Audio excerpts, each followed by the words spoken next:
അപ്പൊ കാര്യങ്ങൾ ഏകദേശം പിടികിട്ടിയല്ലോ അല്ലേ? ശബരിമലയിലെ പൊന്നു കടത്തിയ കേസ് ഇപ്പോൾ ചെന്നെത്തി നിൽക്കുന്നത് ഒരു വലിയ കോമഡി ട്രാക്കിലാണ്.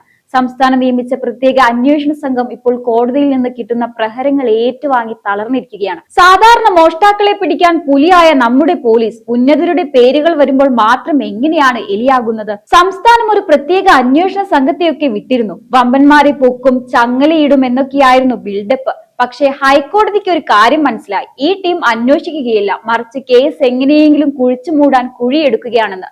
കോടതി പറഞ്ഞത് കേട്ടോ, അന്വേഷണം ഒരു കാറ്റാടി യന്ത്രം പോലെ കറങ്ങുകയാണെന്ന്. എന്തൊരു മനോഹരമായ ഉപമ! കാറ്റാടി കറങ്ങും, നല്ല സ്പീഡിൽ കറങ്ങും, പക്ഷെ നിൽക്കുന്നിടത്ത് തന്നെ നിൽക്കും. ഒരു മില്ലിമീറ്റർ പോലും മുന്നോട്ട് പോകില്ല. പോലീസിന് മറുപടിയില്ല. കാരണം ആ വമ്പന്മാരെ തൊട്ടാൽ പോലീസിന്റെ തൊപ്പി തെറിക്കും, ചിലപ്പോൾ കസേരയും തെറിക്കും. ഒരു ചെറിയ മോഷണ കേസായി ഇതിനെ ഒതുക്കി തീർക്കാൻ നോക്കിയവർക്ക് കിട്ടിയ ആദ്യത്തെ കൊട്ട അവിടെയായിരുന്നു.